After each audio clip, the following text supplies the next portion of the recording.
हम सुबह होती है और हम कैसे लगते हैं, आईने के सामने खड़े होकर खुद को देखते हैं। हमारे बाल कैसे हैं, हमारे चेहरे की रंगत कैसी है, हमारी मूछें बड़ी हुई तो नहीं, हमारे बाल बिखरे हुए तो नहीं। सुबह होते ही हम आईने के सामने खड़े रहकर अपनी असलियत को जानने की कोशिश करते हैं। मर्द हो तो भी उसका यह हाल है और औरत हो तो भी उसका यह हाल है।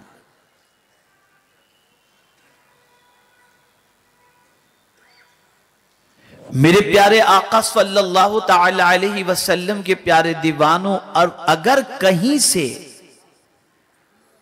कोई हमारे चेहरे पर, बाल पर, कपड़ों पर कोई निशान नजर आ जाए तो बगैर किसी ताखीर के हम उसकी सफाई का और उसकी दुरुस्तगी का एहतमाम करते हैं।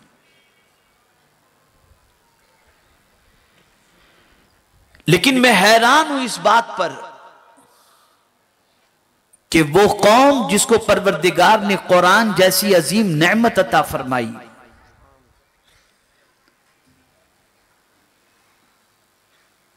वो कौम जिसको परवरदिगार ने ईमान जैसी अजीम दौलत अता फरमाई, आज वो कौम लोगों की ठोकरों में है और वो कौम दुनिया की सबसे बिछड़ी हुई कौमों में शुमार की जाती है। हमारी तबाही और बर्बादी के हवाले से हम क्यों तबाह और बर्बाद हुए, इसके लिए हमने गैरों से सुनना पसंद किया, दूसरों से पूछना पसंद किया। लेकिन याद रखें, दूसरे बताते हैं तो अपनी सोच के मुताबिक, अपनी फिक्र के मुताबिक बताते हैं, लेकिन अगर हमने अपने आप को कुरान जो आईना है उसके सामने खुद को रखकर हम देख लेते कि हमारी तबाही की वजह क्या है, तो कुरान हमें अपनी तबाही की वजह बयान कर देता।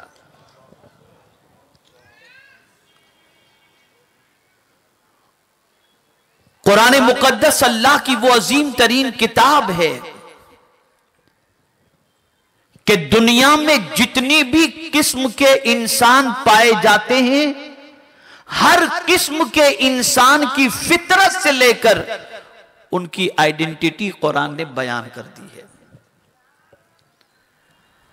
काफिर की आदत क्या, कुरान ने बयान कर दी। मोमिन की आदत क्या, कुरान ने बयान कर दी। मुनाफिक की आदत क्या, कुरान ने बयान कर दी। औलिया की आदत क्या, कुरान ने बयान कर दी। तो कुरान अल्लाह की वो अजीम तरीन किताब है कि रूए जमीन का कोई इंसान ऐसा नहीं जिसका जिक्र अल्लाह ने अपनी किताब में न रखा हो।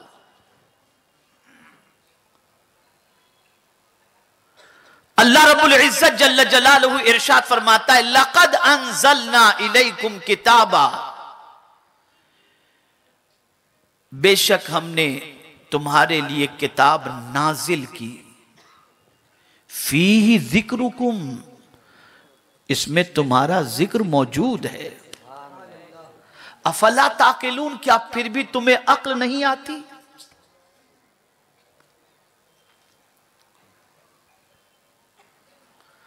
सहाबा खुद को कुरान से तलाश करते थे कि हम कुरान के एतबार से किस कैटेगरी में हैं, किस जुमरे में हैं।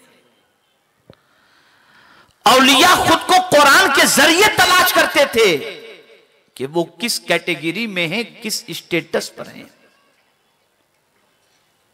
मैं 2-3 मिसालें आपके सामने पेश कर दूं ताकि आप अच्छी तरीके से मेरी गुफ्तगू को समाअत फरमा सकें। नमाज पढ़ते हैं आप भी,